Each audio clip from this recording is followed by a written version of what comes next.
Hello दोस्तों, कैसे हैं आप सब। उम्मीद करता हूँ सब बढ़िया होगा। तो दोस्तों, छठ पूजा सूर्य उपासना का एक विशेष पर्व है। पृथ्वी की हरियाली हो या फूलों की लाली, पत्तों की कोमलता हो या चंद्रमा की शीतलता, सभी कुछ भगवान सूर्य के कारण ही संभव होता है, जिसके बिना पेड़ पौधे, जीव जंतु, यहाँ तक कि प्रकृति की कल्पना असंभव है। भारतवर्ष लोक आस्था और परंपराओं का देश है। ऋषि मुनियों की यह भूमि, जहाँ उगते हुए सूर्य के साथ साथ डूबते हुए सूर्य को भी नमन किया जाता है। तो दोस्तों, आज हम जानेंगे लोक आस्था का महापर्व छठ पूजा क्यों मनाते हैं, छठ पूजा का क्या है महत्व, सारी बातें विस्तार से बताएंगे। तो दोस्तों बिना देर किए शुरू करते हैं आज का यह वीडियो। छठ सिर्फ एक पर्व नहीं बल्कि महापर्व है, जो पूरे 4 दिन तक चलता है। नहा खा से इसकी शुरुआत होती है, जो डूबते और उगते हुए सूर्य को अर्घ देकर समाप्त होती है। लोक आस्था का महापर्व छठ बिहार समेत पूरे भारत में कई जगह मनाया जाता है। दरअसल कार्तिक माह में भगवान सूर्य की पूजा की परंपरा है, जिसके चलते करोड़ों लोगों की आस्था छठ पर्व से जुड़ी है। ऐसे में कार्तिक शुक्ल पक्ष में षष्ठी तिथि को इस पूजा का विशेष विधान है। सूर्य उपासना का प्रचलन वैदिक काल से है, जिसका उल्लेख ऋग्वेद में पढ़ने को मिलता है। संकट पुराण में भी सूर्य उपासना का उल्लेख पढ़ने को मिलता है। छठ पूजा लोक आस्था का एक ऐसा महापर्व है जो अपने आप में एकदम अनूठा है। छठ पूजा एक ऐसी पूजा जिसमें न मंदिर की जरूरत होती है और न ही मूर्ति पूजा आवश्यक है। वास्तुत्व इसमें प्रकृति की पूजा खुले अंबर के तले प्राकृतिक चीजों से की जाती है। छठ पूजा में किसी भी ब्राह्मण और पुरोहित की आवश्यकता नहीं पड़ती और न ही किसी मंत्रोच्चार की। इस पूजा में भक्त और भगवान के बीच कोई मध्यस्थ नहीं होता, यहाँ तक कि इसमें बाहरी मिठाई तक चढ़ाने की परंपरा नहीं है। लोक आस्था का महापर्व छठ पूजा प्राकृतिक चीजों एवं घर पर ही निर्मित विशेष पकवान से होती है। छठ पूजा में प्रसाद के रूप में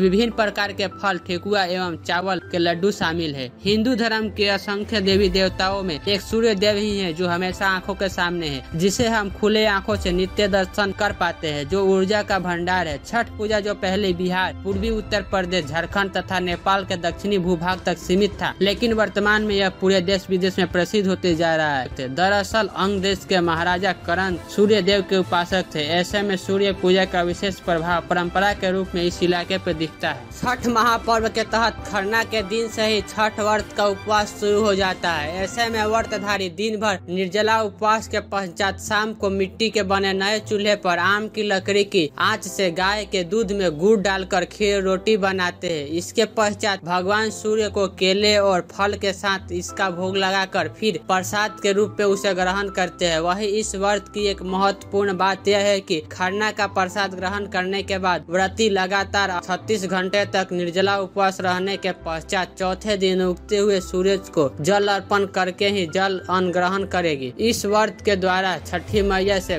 परिवार के सुख शांति एवं अच्छे स्वास्थ्य की कामना किया जाता है। छठ पूजा में जिस देवी की पूजा की जाती है उन्हें छठी मैया कहते हैं। छठ पूजा सूर्य भगवान और उनकी पत्नी छठी मैया को समर्पित है। लोगों के बीच मान्यता है कि सूर्य देव की पत्नी छठी मैया को वेदों में देवी उषा के नाम से भी जाना जाता है। अतः छठी मैया कौन है, इस पर विद्वानों की भिन्न मत है। 4 दिन तक चलने वाले छठ पूजा की शुरुआत कार्तिक माह के शुक्ल पक्ष चतुर्थी से होता है। छठ पूजा को एक कठिनतम पर्व में से एक माना जाता है, कारण इसकी साधना बेहद ही कठिन है। इस महापर्व के लिए कुछ कड़े नियम का पालन करने होते हैं, जिसमें 36 घंटे का निर्जला उपवास, भूमि पर सोना, पवित्रता एवं शुद्धता का विशेष ध्यान रखना इत्यादि शामिल है। पहला दिन की पूजा। छठ पूजा के पहले दिन की शुरुआत नहा खा से होती है। इस दिन व्रती के द्वारा स्नान के बाद कद्दू, चना दाल के सब्जी और अरवा चावल का प्रसाद ग्रहण किया जाता है, जिसके बाद परिवार के अन्य लोग भी प्रसाद के रूप में वही भोजन ग्रहण करते हैं। नहा खा के दिन कद्दू का उपयोग जरूरी माना गया है। इस दिन कद्दू के महत्व का अंदाजा इसी बात से लगाया जा सकता है कि कुछ जगह पर इस दिन की पूजा को कद्दू भात के नाम से भी जाना जाता है। दूसरे दिन की पूजा। नहा खा के दूसरे दिन मतलब शुक्ल पक्ष के पंचमी दिन की पूजा को खरना कहा जाता है। पौराणिक मान्यता है कि खरना पूजा के दौरान वातावरण शांत होना चाहिए, घर में किसी तरह के शोरगुल ना हो, इसका खास ध्यान रखा जाता है। यही कारण है कि खरना पूजा के समय कुछ देर के लिए घर में हर तरह की शोर से परहेज किया जाता है, जिससे व्रतधारी पूजा संपन्न कर सके। इस दिन व्रतधारी पूरे दिन उपवास के बाद शाम को पूजा के उपरांत गुड़ मिला हुआ खीर और रोटी का प्रसाद ग्रहण करती है। तीसरे दिन की पूजा। तीसरे दिन कार्तिक माह के शुक्ल पक्ष षष्ठी को भगवान भास्कर को अर्घ प्रदान किया जाता है। इस दौरान व्रतधारी लगातार 36 घंटे का निर्जला उपवास पे होती है। उपवास के दौरान पानी भी नहीं पिया जाता है। इस दिन मिट्टी के चूल्हे पर लकड़ी के जलावन द्वारा छठ का प्रसाद तैयार किया जाता है। छठ के प्रसाद के रूप में ठेकुआ और चावल के लड्डू बनाए जाते हैं। ठेकुआ और चावल के लड्डू बनाने के लिए जिस चावल और गेहूं का इस्तेमाल किया जाता है उसे अलग से धोया, सुखाया और पिसवाया जाता है। चावल और गेहूं को धोकर सुखाने के दौरान पूरी सतर्कता बरती जाती है जिससे कोई पशु पक्षी उसे जूठा न कर दे। छठ पर्व के दौरान पवित्रता और शुद्धता का पूरा ख्याल रखा जाता है।